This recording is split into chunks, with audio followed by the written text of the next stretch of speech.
Zeal Education Society, redefining excellence. Hello friends, my name is Chinmay Deshpande. I am from Department of Electrical Engineering, belongs to Zeal College of Engineering and Research, Narhe, Pune. In this video lecture, we are going to discuss about some important terminologies associated with a three-phase induction motor. Let's first discuss what is a synchronous speed, which is represented by Ns. In a motor, synchronous speed is nothing but it is that speed at which your magnetic field rotates. Already in a working principle, we discussed that what is a synchronous speed. Now, already we know that it consists of stator and a rotor. Now, to the stator, we are going to give a three-phase AC supply. So, whenever three-phase AC supply is given to the stator winding, current flows through it and it produces its own field. Now, as it is a three-phase, so therefore it will be rotating. So, with which speed that particular field is going to be rotated, it is nothing but a synchronous speed. Mathematically, we can write it as Ns equal to 120 F upon P, where F is the supply frequency and P is nothing but a number of poles. Now, the synchronous speed is a function of, from the formula we can say, it is a function of the electrical frequency which is equal to 50 Hz in India, whereas it depends upon your number of poles of the motor.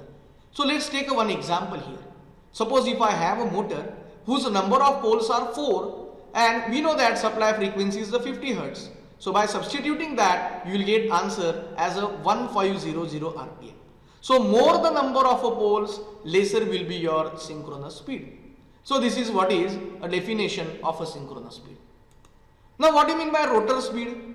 But obvious, the name suggests, the name gives an idea about this particular terminology. The speed with which the rotor rotates is nothing but simply a rotor speed. Now let's discuss what do you mean by a slip. Now here, already in a working principle we discussed that why your rotor speed is fall behind to that of a synchronous speed. So in that we discussed that cause is nothing but a synchronous speed and whatever effect is nothing but the e.m.f. which is induced in the rotor. So therefore, the difference that you will find in the speed of a stator magnetic field and a rotor magnetic field is represented by a slip speed. So therefore, your slip speed is nothing but Ns minus Nr. So why it is called as a slip? The name is the slip because here the rotor slips backs out of the synchronism or from the synchronism. Now, the slip of the induction motor is nothing but it is the ratio of difference between the synchronous speed and the speed of the rotor divided by a synchronous speed. So mathematically we can write like this, slip S equal to Ns minus Nr upon Ns. This is what is called as absolute slip. So consider this as equation number 1. Now in the simpler term we can say that whatever rate at which the rotor tries to catch the synchronous speed, that is Ns, but it fails to reach it and slips. So that's why this particular quantity is called as a slip. Now, how to find out the percentage slip?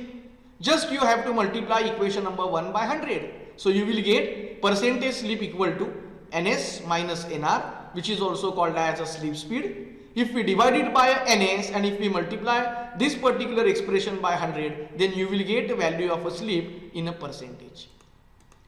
Now, from the equation number 1, what we can write? Ns into S equal to Ns minus Nr.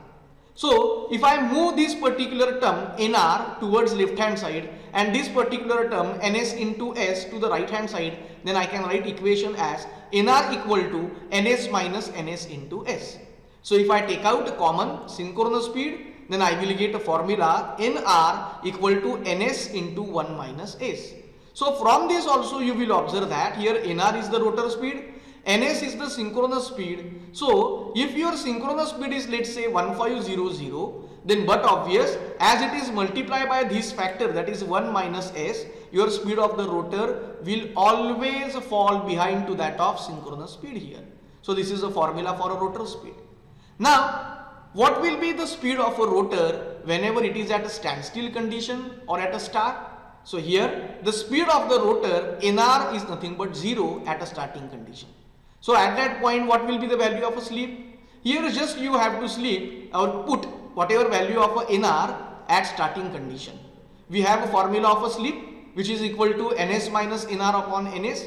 So just put here nr equal to 0. So whatever value you will get is nothing but ns by ns equal to 1. So always remember, this is very important point. At start your rotor speed nr equal to 0, and at that case your slip s will be equal to 1. Please remember this. It will be required for a torque equation of 3-phase induction machine also. Now please understand, slip will never be 0.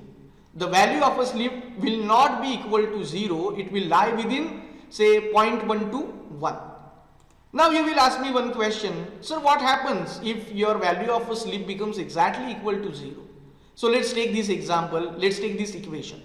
S equal to ns minus nr upon ns. So at a start your nr will be equal to 0, so therefore your slip will be equal to 1. Now if I put here slip s equal to 0, what is the meaning of that? The meaning of that is nothing but your synchronous speed ns and the rotor speed nr will be exactly equal. If these two values are exactly equal, then only difference will be 0 and your value of a slip will be equal to 0. So whenever slip s equal to 0, it tends to your synchronous speed ns equal to rotor speed nr, and there will not be any relative speed between rotating magnetic field and the rotor, and therefore it will stop inducing rotor current in the rotor. This will stop the production of a rotor flux, and as there is a production of a rotor flux is stopped, so therefore no torque will be there. As no torque is there, then how your particular rotor is going to rotate? So therefore as a result of this, whenever your value of a slip is equal to 0, that is your synchronous speed becomes exactly equal to rotor speed. So at that point you will observe that there will be no torque, and as there is a no torque, then rotor will be ceased. The rotor will not rotate particularly in any direction in the absence of a running torque. So this is what is the answer. What happens if your slip of induction motor becomes 0? Now let's discuss what is the frequency of a rotor current. Now already we know that initially the rotor is stationary, and whenever the rotor is stationary, the rotor conductor is being cut by a rotating flux, which will be rotated at a speed which is equal to synchronous speed, that we already discussed earlier. So therefore the frequency of the rotor current will be exactly equal to the frequency of the supply, that is equal to 50 Hz. Already we know that. What is the formula of a synchronous speed? Ns equal to 120 f upon p. So from this expression I can write a formula for f equal to ns into p divided by 120. So treat this equation as equation number 1. But whenever the conductor starts rotating, the frequency of the rotor current depends upon the relative speed between ns and nr. Already we discussed that ns will not be equal to nr, and because of the relative speed between a stator magnetic field and a rotor magnetic field, the torque will be developed, and therefore rotor starts rotating. Now whatever frequency here, that frequency it is denoted by f dash, or sometimes it is denoted by f2 also. So it is directly proportional to relative speed between synchronous speed, that is stator magnetic field speed, and the rotor speed. So if I put here a constant of proportionality, here you will observe that in equation number 1, f is proportional to ns, and this we treat it as a constant of proportionality. That's why purposefully I have made this with a red color. So let's consider here a constant of proportionality is p upon 120.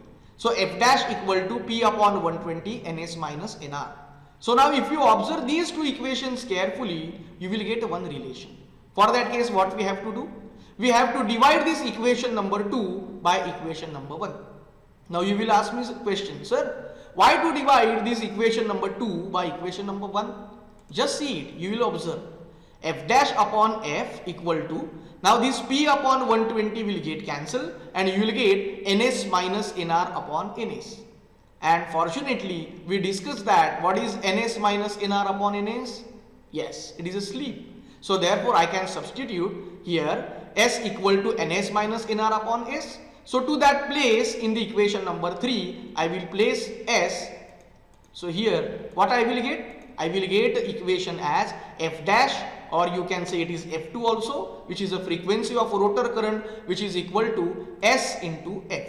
So this will be a frequency of the rotor current which is slip times to that of a supply frequency. So here you will observe that, but obvious the frequency of a rotor current is less than that of your supply frequency. Now let's discuss a very important topic, that is effect on the magnitude of a rotor induced EMF. Now from this onwards you have to remember few things. First, remember notations. When I say that 1, then that 1 is related to the stator. When I write here 2, then it will be related to rotor. When I write here 0, then the meaning of that is nothing but a standstill condition, or you can say that simply it is a starting condition. That is, whenever the rotor of an induction motor is not rotating, or it is an initial condition before it begins to rotate. And S stands for running condition. So please remember these notations. We are going to use these notations in a further lectures also. Now, already we discussed that what is a standstill condition. Here at a standstill condition, the speed of the rotor will be equal to 0. So here I have written Nr equal to 0. So whenever Nr equal to 0, if you put here in the formula of a slip, then but obvious you will get a value of slip which is equal to 1. Now the relative speed or the slip speed here will be, we discussed that what is the relative speed or slip speed, it is Ns minus Nr. So at initial condition or at standstill condition your Nr is equal to 0, so therefore relative speed will be equal to synchronous speed, and but obviously it will be maximum here. Now let us consider this E20. Now remember these notations, that's why I have already written these notations. Here E is nothing but EMF, 2, here 2 is nothing but a rotor, and that 0 stands for it is a starting or a standstill condition. So how to read this E20? It is induced EMF in the rotor per phase at a standstill condition. Now, as the rotor gains a speed, that is here value of Nr is going to increase. And but obvious what happens in case of a slip speed? Ns is a constant because Ns equal to 120 F upon P. It depends upon your frequency F and the number of poles. Frequency F is but obvious constant in the India, which is equal to 50 Hz. And your machine is particularly designed for say 4 pole or a 6 pole. So that's why value of a synchronous speed is constant. So whenever the rotor starts rotating, value of a Nr is going to increase. And therefore in that case, the slip speed or the rotor speed or relative speed, that is Ns minus Nr, will go on decreasing. So whatever EMF induced in the rotor also decreases because that EMF induced in the rotor depends upon the relative speed between stator magnetic field, that is Ns, and the rotor speed, that is Nr.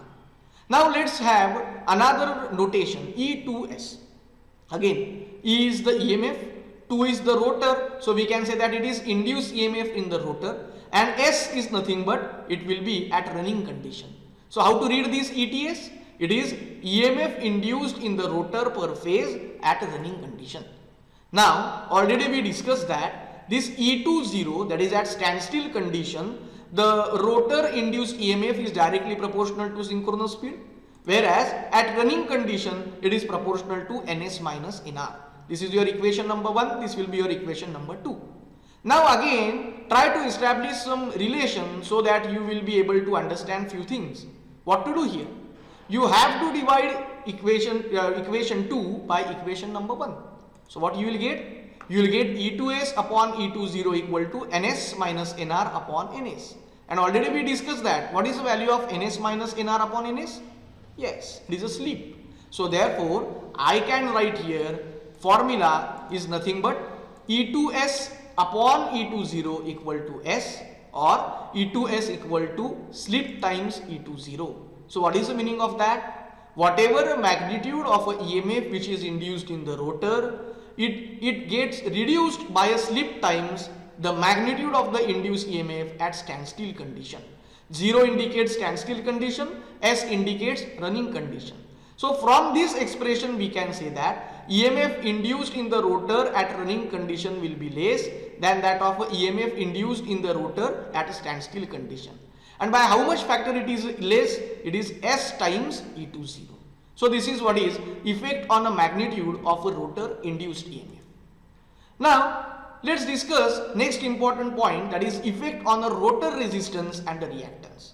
Now already we know that the rotor winding has its own resistance and reactance because there we use a copper winding or aluminium. So that particular material has its own value of a resistance, own value of a reactance. Now when we talked about the squirrel cage induction motor, the rotor resistance is very small and we can neglect that particular value. So in a slip ring induction motor, but it has its own resistance. Why? Because already we discussed in a difference, what is the difference between that particular squirrel cage induction motor and slip ring induction motor. In a squirrel cage induction motor, it consists of bars in a rotor which are short circuited with the end rings, whereas in case of a slip ring induction motor, it consists of windings which will be same as that of your stator winding. Either it may be connected in a star or a delta. So let's consider this R20. Again, remember our notations. 2 is the rotor, R is the resistance, 0 is nothing but at a standstill condition. So it is, how to read this? Rotor resistance per phase at a standstill condition in ohm per phase. Let's consider X20. Again, 0 is standstill condition, 2 is the rotor, X is the reactance. So it is a rotor reactance per phase at a standstill condition, but obviously it will be in ohm per phase. Now let's have a look for a standstill condition. Already we discussed that. At a standstill condition, your value of a rotor speed, that is Nr, will be equal to 0. So your slip will be equal to 1. Let's have a frequency of a rotor current. Now it may be denoted as a F dash, or sometimes we can denote it by a F2 also. So we know that F2 equal to S into F, that we discussed, frequency of rotor current. So here at standstill condition, what is your value of a slip? It is equal to 1. So if you put here slip equal to 1, then you will get relation F2 equal to F. That is, frequency of a rotor current is equal to supply frequency. Now let's consider that L2 is nothing but inductance per phase at a standstill condition. So therefore, how I can write a formula for inductive reactance? It will be equal to X20 equal to 2 pi F into L2. Now you will ask me, sir, why here we have written F only? Because here we are considering only standstill condition. Now here again, if I want to represent this in F dash, I can represent. If you observe this equation, at standstill condition, slip is equal to 1. So your F will be equal to F dash. So I can write X20 equal to 2 pi F dash into L2. The unit for this is ohm per phase. Now what would happen whenever your rotor starts rotating? So you know that frequency of the rotor current F2 or F2 dash equal to, or F dash equal to S times into supply frequency. So I can write X2S. Again, 2 is the rotor, X is the reactance, and S is nothing but at running condition. So it will be but obvious, X2S is 2 pi FL. So 2 pi F dash L2, 2 pi F dash into L2 ohm per phase. Now if I want to represent this F dash, now how I can write this F dash or F2 will be equal to what? Slip times frequency. So in the place of F dash here, I will place S into F. So you will get here X2S equal to 2 pi SF L2 ohm per phase. This will be your equation number 2. Now let's divide this equation number 2 by equation number 1. So what was your equation number 2? It was X2S equal to 2 pi SF L2. What was your equation number 1? X20 equal to 2 pi F into L2. So this FF will get cancelled, 2 pi will get cancelled, L2 will get cancelled, and here you will get X2S upon X20 equal to S. How to read this? This will be equal to X2S is nothing but rotor reactance per phase at running condition. X20 is nothing but your what we can say rotor reactance at standstill condition. But remember, as the resistance is independent of the frequency, so therefore it remains same or a constant at both the situations, whether your rotor is at running condition or it is at a standstill condition. And rotor reactance, as it is a function of a frequency, so therefore here you will observe that rotor reactance at a running condition X2S will be decreased by slip times to that of a rotor reactance at standstill condition. So this is what is about effect on rotor resistance and reactance. Now let's have impedance value. Let Z is the impedance, 2 is the rotor, 0 is nothing but at standstill condition. So I can read this as rotor impedance per phase at a standstill condition. And similarly, if I replace this 0 by S, then it will be rotor impedance per phase at a running condition. Now we know that in a first year also you have studied this. Z20 equal to under root of R2 square plus X20 square. Now here if you observe purposefully, I have not written here 20 or 2S in case of R2. Why? Because already we discussed that resistance is independent of the frequency. So that value will be same at running condition also and standstill condition also. So this will be your Z20. Now how I can write the expression for Z2S? Just what you have to do, you have to place in place of X20, already we discussed that it is S times into, or we can write here Z2S equal to under root of R2 square plus X2 square, X2S square. Now in place of this X2S, what we have to put? Just we have to put this expression X2S equal to slip times X20. So your equation will be R2 square plus S X20 bracket square. Now we have to discuss next point, that is rotor current and the rotor power factor. Again it is very important. Again for your understanding, I have written what are the notations, so you have to remember these. Now let's observe that this will be your rotor. Now can you observe what is the type of a rotor? Yes. If you observe, this will be a slip ring type of a rotor. Why it is a slip ring? Because whatever slots which are present, that slots will be exactly parallel to the shaft. Now basically it consists of conductors in a slot, and conductor has its own resistance and reactance value. So therefore here I have connected, here I have placed here resistance and inductor. Now it is connected in the star, so this will be a neutral point. So consider a rotor with a slip ring winding type. Rotor has a 3-phase winding and it is connected in a star fashion. So let's have a one phase only. So this will be R2. Why 2? Because it is related to rotor. X2, that is reactance of the rotor. Current which will be flow, this is a rotor current I2, and EMF which will be induced, it is E2. So this is a small diagram, that is a per phase rotor winding. Now let us have a look for the nomenclatures. E2. Now here I have written 2 means rotor, so it is rotor EMF induced. Here R2 rotor resistance per phase, X2 will be rotor reactance per phase, Z2 will be rotor impedance per phase, I2 will be rotor current per phase, and this L2 is nothing but rotor inductance per phase. Now as we have to see a topic of rotor power factor, so let's have a power factor is nothing but cos phi, and here we have written 2 because we are talking about a rotor. So cos phi 2 is nothing but rotor power factor. Now what is your impedance triangle? X axis it will be resistance, this will be reactance. So if you join these, then here you will get impedance, and whatever angle between these is nothing but a cos or phi 2. Now we know that what is X2? X2 equal to omega into L2, where X2 we discuss, L2 means what? It is a rotor inductance. Now how I can represent this? X2 will be equal to 2 pi F2 L2. This F2 is nothing but frequency of a rotor current. Now from this particular impedance triangle, how I can write Z2? It will be equal to, use hypotenuse theorem here. Z2 square equal to R2 square plus X2 square.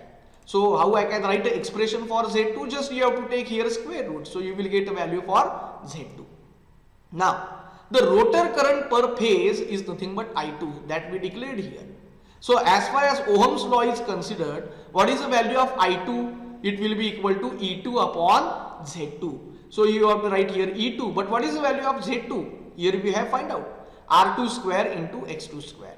So this will be your expression for a rotor current per phase in amperes. Now rotor power factor, again from this particular, how to find out a power factor? Power factor is nothing but cos phi.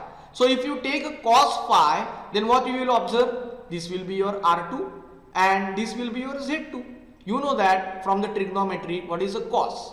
Sine is nothing but opposite upon hypotenuse, and cos is nothing but adjacent upon hypotenuse. Adjacent is the R2, hypotenuse is the Z2. So you can write the expression cos phi 2 equal to R2 upon Z2 which will be equal to R2 upon R2 square plus X2 square. This is what is the relation that we obtained in the last slide. Now let's have a look for the standstill condition. Now what is the rotor EMF at standstill condition? It is E20. I20 will be rotor current per phase. Then rotor reactance per phase is nothing but X20. 0 indicates standstill condition. Rotor impedance per phase at a standstill condition is Z20. Rotor power factor per phase is cos phi 20. So based on that, we will write some equations. Now what is the expression for current? It was E2 upon Z2. So in place of E2, just I have modified this equation as E20. Why? Because we are discussing about the standstill condition. So I20 equal to E20 upon under root of R2 square plus X20 square in ampere. And if you compare this cos phi 2 formula, similar formula here I have written, but just I have added here suffix 0 which indicates standstill condition. So cos phi 2 0 equal to, again remember, R2 will be same for running condition and standstill condition because it is independent of a frequency.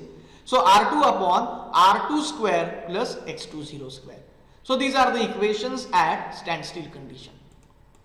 Now let's discuss what will be equations for at running condition. So E2s is the rotor EMF per phase, I2s is the rotor current per phase, then X2s is the rotor reactance per phase, Z2s will be rotor impedance per phase, and cos phi 2s is nothing but rotor power factor per phase.